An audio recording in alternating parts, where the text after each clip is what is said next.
Assalamualaikum warahmatullahi wabarakatuh. Kami dari kelompok 17, kelas analisis dan visualisasi data I1. Di sini kami akan memaparkan proyek UTS kami dari jurnal Heart Disease Prediction Using Exploratory Data Analysis. Di sini kami izin memperkenalkan diri terlebih dahulu. Mungkin bisa di next. Saya Nadia Rizky Salsabila dengan NIM akhir 004 dan rekan saya Bingar Kenaya Puri dengan NIM akhir 011. Di sini kami akan menjelaskan mengenai abstrak, tujuan, pendahuluan, dataset, metode, hasil, dan juga kesimpulan. Baik, yang pertama adalah abstrak. Nah, di jurnal ini membahas tentang prediksi penyakit jantung menggunakan analisis data eksploratif. Jurnal ini menyoroti pentingnya data yang dihasilkan oleh industri kesehatan dan bagaimana metode analisis dapat digunakan untuk mengidentifikasi pola yang relevan dalam data tersebut. Dengan menggunakan algoritma Cummins clustering, jurnal ini mengelompokkan data berdasarkan jenis nyeri dada, usia, dan detak jantung maksimum untuk memprediksi kemungkinan penyakit jantung. Hasilnya menunjukkan bahwa faktor-faktor tersebut berperan penting dalam diagnosis penyakit jantung, serta memberikan wawasan yang berguna untuk pengembangan praktik kesehatan di masa depan. Jurnal ini bertujuan untuk meningkatkan pemahaman tentang penggunaan data dalam pengambilan keputusan di bidang kesehatan. Kemudian yang selanjutnya adalah tujuan.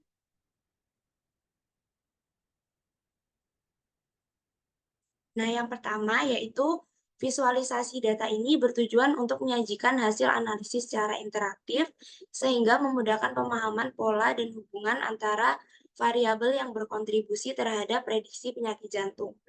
Dan yang kedua yaitu dengan visualisasi yang jelas ini dapat menyoroti temuan penting seperti distribusi usia dan dampak faktor seperti diabetes dan tekanan darah terhadap resiko penyakit jantung. Yang selanjutnya adalah pendahuluan. Hampir sama seperti abstrak, pendahuluan jurnal ini menyoroti tantangan dalam memprediksi dan mendiagnosis penyakit jantung, yang merupakan salah satu penyebab utama kematian di seluruh Indonesia. Faktor-faktor yang mempengaruhi penyakit jantung sendiri meliputi tingkat kolesterol, kebiasaan merokok, obesitas, riwayat keluarga, tekanan darah, dan lingkungan kerja. Dengan kemajuan teknologi, khususnya Cummins clustering, telah muncul sebagai alat yang efektif untuk menganalisis data besar dan tidak terstruktur dalam konteks kesehatan. Penelitian ini bertujuan untuk menerapkan metode Cummins dalam lingkungan data besar untuk memprediksi penyakit jantung serta menggunakan alat visualisasi seperti Tableau untuk menyajikan hasil analisis secara interaktif dan informatif. Penekanan pada diagnosis dini dan penggunaan teknik analisis yang tepat diharapkan dapat membantu mengurangi resiko dan meningkatkan hasil kesehatan bagi pasien. Nah, selanjutnya adalah dataset. Dataset yang digunakan dalam jurnal ini adalah Cleveland Heart Disease Dataset yang merupakan dataset publik yang berisi informasi tentang penyakit jantung. Dataset ini mencakup 303 pasien dengan atribut yang digunakan untuk visualisasi dalam jurnal ini ada 7. Yang pertama yaitu ada usia, jenis nyeri dada, tekanan darah, tingkat glukosa darah, hasil ECG saat istirahat, detak jantung, dan jenis nyeri dada. Yang pertama adalah umur. Di sini menjelaskan mengenai umur pasien dalam tahun. Kemudian CP atau chest pain tipe. Di sini apabila 1 yaitu termasuk ke dalam angina tipikal, apabila 2 masuk dalam angina atipikal, apabila 3 masuk pada nyeri non-anginal, dan apabila 4 itu masuk dalam asimptomatik. Kemudian atribut yang digunakan selanjutnya adalah blood pressure, yaitu tekanan darah saat istirahat. Yang selanjutnya yaitu blood glucose level. Di sini apabila dalam data itu 1, berarti gula darah saat puasa itu lebih besar dari 120 mg, dan apabila 0, itu gula darah saat puasa itu tidak lebih dari 120 mg. Untuk yang selanjutnya, ini ada atribut risk tag atau ECG in rest. Di sini apabila dalam dataset 0 berarti normal, Satu itu anomali ST sampai T adalah inversi gelombang T dan atau elevasi depresi ST lebih besar dari 0,05 mV. Kemudian apabila dua, yaitu ada pembesaran di vertikal kiri. Kemudian atribut yang selanjutnya adalah talach atau heart rate. Di sini detak jantung maksimum yang dicapai oleh pasien. Kemudian eksang atau habitual physical exercise, yaitu angina yang dipicu oleh latihan. Apabila satu itu berarti ya dan 0 itu tidak. Dan yang selanjutnya akan dijelaskan oleh teman saya. Baik, tentu saja di sini terdapat metode penelitian. Jadi yang pertama itu terdapat pengumpulan data. Nah, berdasarkan jurnal ini, penelitian ini menggunakan data peserta publik yang berisi 303 catatan dengan 7 atribut seperti usia, jenis nyeri dada, tekanan darah, tingkat glukosa darah, hasil ECG saat istirahat, detak jantung, dan jenis nyeri dada. Kemudian yang kedua di sini juga terdapat preprocessing data. Jadi sebelum analisis dilakukan, data selalu melalui tahap preprocessing untuk memastikan kualitas data. Nah, ini termasuk pembersihan data, penanganan nilai yang hilang, dan normalisasi data jika diperlukan. Kemudian yang ketiga terdapat analisis eksplorasi data atau EDE. Jadi ini dilakukan untuk mendeteksi kesalahan, menemukan data yang relevan, memeriksa asumsi, dan menentukan korelasi antara variabel. Hal ini membantu dalam memahami struktur data dan pola. Selanjutnya, yang keempat terdapat metode penerapan algoritma Cummins clustering. Nah, algoritma Cummins ini digunakan untuk mengelompokkan data berdasarkan atribut yang relevan. Proses ini membantu dalam mengidentifikasi kelompok individu dengan risiko penyakit jantung yang serupa. Kemudian terdapat visualisasi data. Nah, di sini kita memakai Tableau yang digunakan untuk menyajikan hasil analisis secara grafis.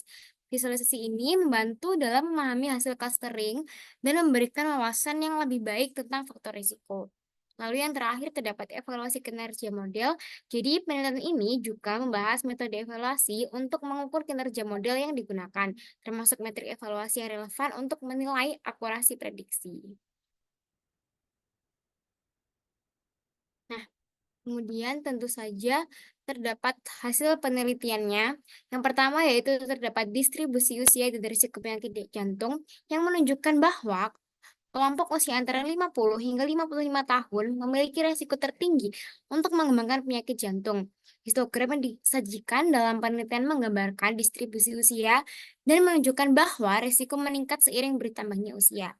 Lalu yang kedua terdapat pengaruh diabetes dan detak jantung yang hasilnya yaitu populasi dengan diabetes dan detak jantung yang tinggi menunjukkan gejala negatif terkait resiko penyakit jantung. Visualisasi data menunjukkan perbedaan yang signifikan antara populasi dengan diabetes dan tanpa diabetes dalam hal detak jantung maksimum. Kemudian terdapat tentang hubungan antara tekanan darah dan gula darah yang menunjukkan bahwa individu dengan tekanan darah tinggi dan kadar gula yang tinggi memiliki risiko yang lebih besar untuk mengembangkan penyakit jantung. Nah, visualisasi yang disajikan dalam penelitian ini juga menunjukkan dampak kombinasi dari kedua faktor ini terhadap risiko penyakit. Untuk kasus selanjutnya yaitu terdapat akurasi model Cummins clustering. Nah, Cummins clustering berhasil mengelompokkan data dengan baik, menghasilkan cluster yang relevan berdasarkan atribut yang dianalisis. Kemudian penelitian ini menunjukkan bahwa model dapat mengidentifikasi pola yang signifikan dalam data yang berkaitan dengan penyakit jantung. Kemudian terdapat hasil visualisasi dan interaktivitas. Visualisasi pada tabel memungkinkan pengguna untuk menerapkan filter yang ditentukan sendiri untuk memprediksi penyakit jantung berdasarkan jenis dada, tekanan darah, dan detak jantung maksimum. Lalu yang terakhir hasilnya rekomendasi untuk intervensi kesehatan. Nah, penelitian ini juga merekomendasikan intervensi yang ditargetkan untuk individu dengan faktor risiko tinggi seperti program pencegahan untuk orang dalam diabetes dan tekanan darah tinggi. Kemudian untuk kesimpulannya, jadi dari jurnal ini kesimpulannya adalah penggunaan algoritma Cummins clustering bersama dengan alat visualisasi seperti Tableau terbukti efektif dalam menganalisis dan memprediksi penyakit jantung. Penelitian ini menyoroti bahwa faktor-faktor seperti usia, jenis nyeri dada, tekanan darah, dan detak jantung maksimum merupakan indikator signifikan dari risiko penyakit jantung. Dengan menerapkan analisis data eksploratif dan clustering, Penelitian ini berhasil mengidentifikasi pola dan tren yang dapat membantu dalam diagnosis dan pengambilan keputusan di bidang kesehatan, khususnya dalam pencegahan penyakit jantung. Kemudian visualisasi yang dihasilkan memungkinkan pengguna untuk menerapkan filter yang dapat disesuaikan, seperti jenis nyeri dada dan rentang tekanan darah untuk memprediksi penyakit jantung dengan lebih akurat.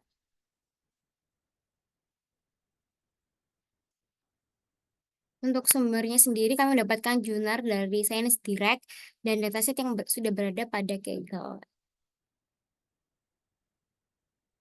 Sekian, terima kasih presentasi dan pemaparan terkait jurnal pada kelompok kami. Bila ada kesalahan mohon dimaafkan. Wassalamualaikum warahmatullahi wabarakatuh.